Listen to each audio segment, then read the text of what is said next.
Hey guys, it's Carrie the Paper Monkey. Thank y'all so much for dropping in on this hashtag bolobooks. This is a hashtag that my friend Angela the Traveling Crafter created, and it is a way for us in the paper crafting and maybe more specifically the junk journaling community to go out and look for books that we all would probably be interested in at least looking at and probably purchasing. So I'm just going to tell you right now, this book, stop this video right now. Go, here's the information that you need. Okay, stop this video, go to Amazon, Thrift Books, call Angela, Carol at a Crinkle Path, whatever buyer out there in your world that you have on speed dial, and tell them to find this book for you. You'll want it, I promise you. I do have the Amazon. I got this at Amazon. I got this from my Uncle Jeff. It's what I call Amazon. Got it there. I have my affiliate link for this book in the description for you. You do not have to use that, but you can use it for the description, for all the particulars, okay? So just know that. But if you seriously can go find it on Thrift Books or wherever cheaper, go do that. It was on sale when I got it.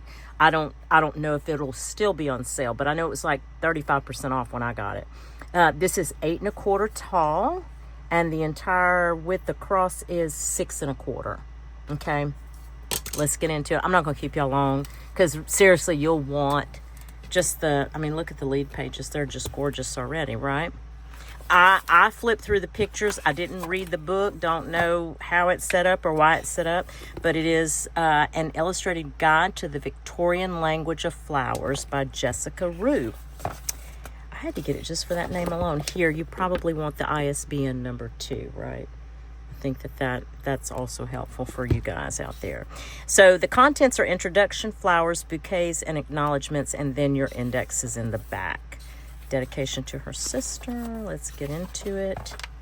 And the first flower is an amaryllis. Every page will be just like this. Yep.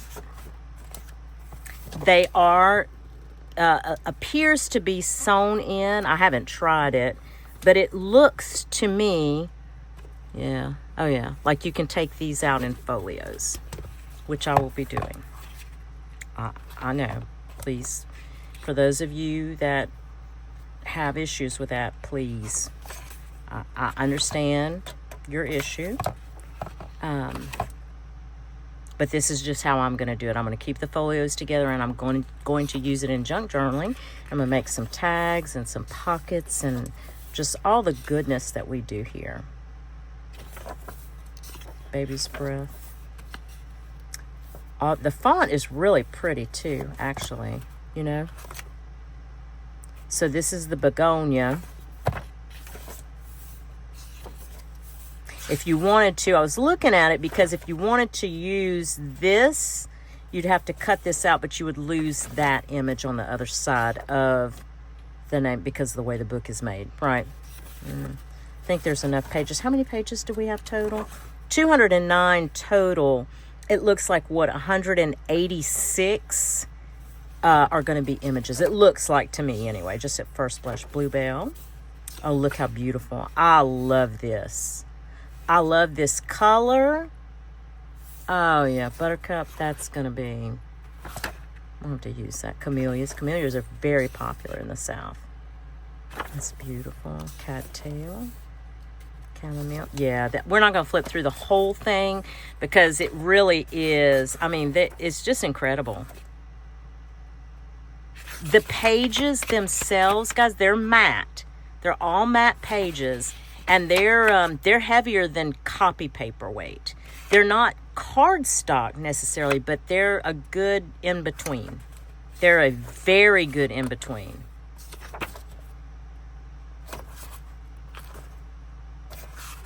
I don't know if anybody's done a flip through of this or a journal with this, because even the front would be a beautiful journal. I'll have to go out and see. If I can find any videos, I'll try and link them in the description if anybody's done a junk journal. God, surely somebody has.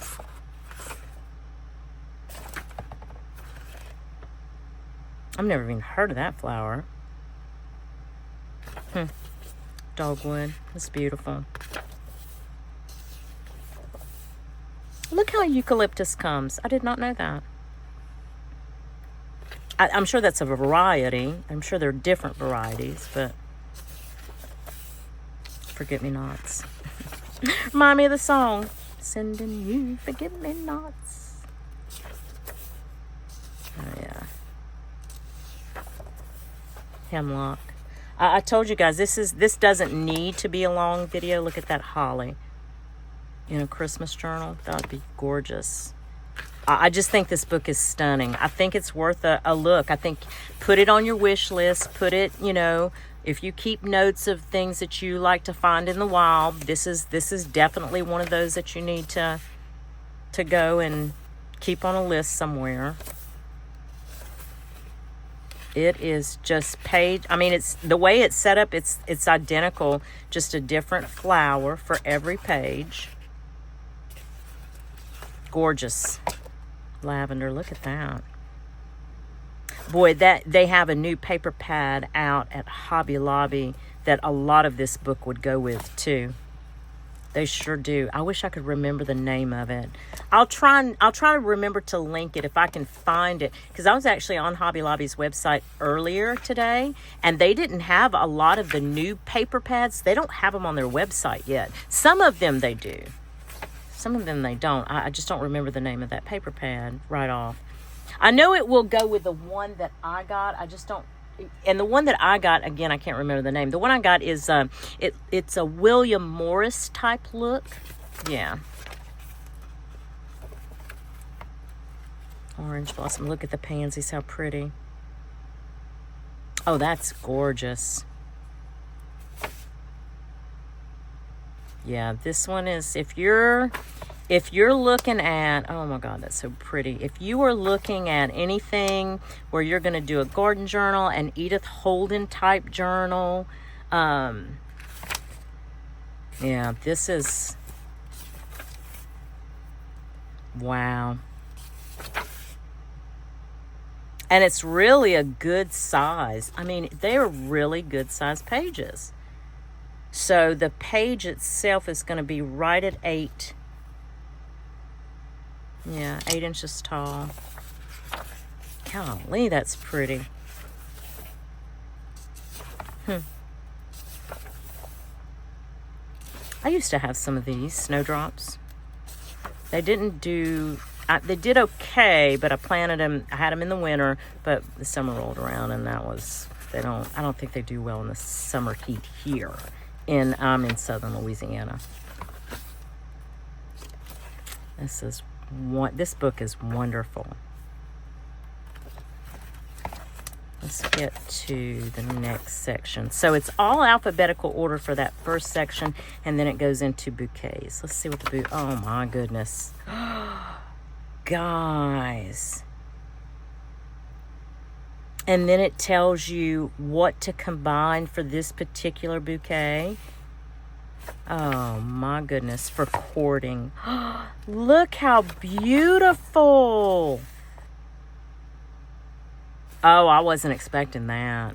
I don't know what I was expecting, but I love this, that it's for something specific. The bouquet is designed for something specific. And look, each one, they have given the meaning and why you put it with that, like a sympathy bouquet.